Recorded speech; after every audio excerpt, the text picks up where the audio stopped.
پہلا سوال یہ ہے کہ ڈاکٹر صاحب ہم عبادات کا اہتمام کرتے ہیں، ممکنہ حد تک حرام سے اجتناب کی کوشش بھی کرتے ہیں، اور حقوق العباد کی ادائیگی کا اہتمام بھی ہے، اور قرآن کی محفلوں سے استفادہ بھی کر رہے ہیں، کیا آخرت کی نجات کے لیے یہ باتیں کافی نہیں ہیں؟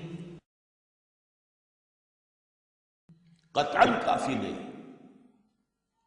سب سے بڑا حق آپ نے کہاں ادا کیا؟ یہ زمین اللہ کی ہے، یہاں پر اللہ کا نظام چلنا چاہیے، اس کے لیے جد و جہد کی آپ نے۔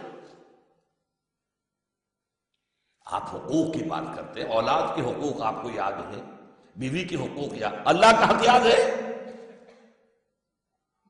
اللہ کا حق یہ نہیں ہے صرف کہ آپ نماز پڑھ لیں، روزہ رکھ لیں۔